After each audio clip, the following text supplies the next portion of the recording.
నమస్తే అండి. నా పేరు doctor DVR Reddy, senior homeo consultant, Sneha homeopathy. ఈరోజు మనం కిడ్నీ స్టోన్స్ గురించి తెలుసుకుందాం. ఈ కిడ్నీ స్టోన్స్ ఎందుకు వస్తాయి, తర్వాత ఎన్ని రకాలు ఉంటాయి, దీనివల్ల వచ్చే ప్రాబ్లం ఏంటనేది మనం సంక్షిప్తంగా మాట్లాడుకోవచ్చు.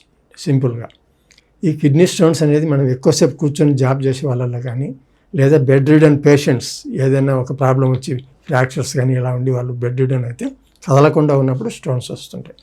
ఈ స్టోన్స్ అనేవి ఎందుకు ఫామ్ అవుతుంటే స్లడ్జ్ అంటారు దీన్ని.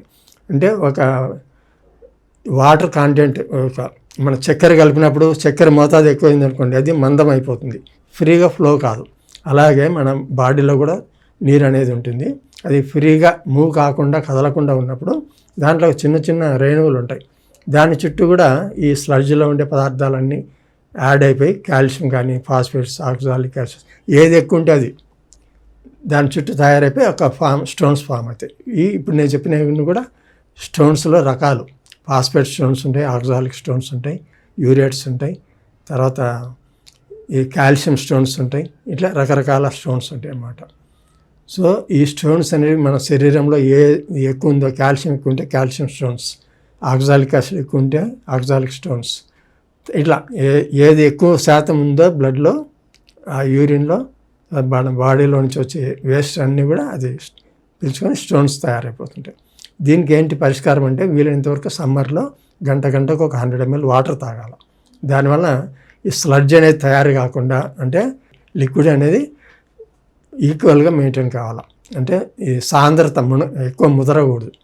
సాంద్రత ముదిరినప్పుడే స్టోన్స్ వస్తుంటాయి. ఈ నీళ్లు దీనికి యాడ్ అయినప్పుడు దాని పరిమాణం పెరుగుతుంది కాబట్టి ఫిల్టరేషన్ ఈజీగా అయిపోతుంది కిడ్నీస్. సో దానివల్ల స్టోన్స్ అనేవి రాకుండా ఉంటాయి. తర్వాత మనం తీసుకున్న ఫుడ్లో జాగ్రత్తగా ఉండాలి. జనరల్గా కిడ్నీ స్టోన్స్ ఉంటే పాలకూర, టమోటా, మష్రూమ్స్, తర్వాత గుడ్డు ఇలాంటివి అవాయిడ్ చేయడం వల్ల స్టోన్స్ అనేవి కూడా రాకుండా చూడవచ్చు. ఇంకా పండ్లు వీలైనంతవరకు సిట్రస్ ఫ్రూట్స్ తీసుకోవచ్చు. మరి ఆక్సాలిక్ యాసిడ్స్ లెవెల్ ఎక్కువ ఉంటే సిట్రస్ ఫ్రూట్స్ కూడా తినకూడదు. ఈ జాగ్రత్తలు పాటించండి.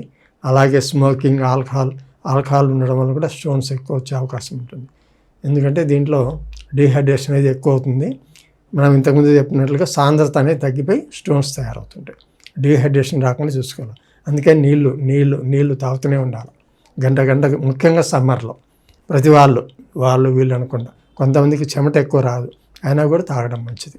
ఎందుకంటే నీళ్ళల్లో స్టోన్స్ ఏమైనా ఉంటే చిన్నవి కొట్టుకుపోతుంది అనమాట. సో ఈ జాగ్రత్తలు పాటించండి. హోమియోపతి అవసరమైనప్పుడు 6 mm 7 mm అట్లా ఉందనుకోండి, హోమియోపతి వాడడం వల్ల ఫ్యూచర్లో రాకుండా ఉంటాయి, ఉన్నాయి కూడా స్టోన్స్ పడిపోతాయి. ఇది హోమియోపతిలో ఉన్న బెనిఫిట్. మీరు ఏమైనా డౌట్స్ ఉంటే నెంబర్కి కాల్ చేసి మీరు అపాయింట్మెంట్ తీసుకోండి. నమస్తే.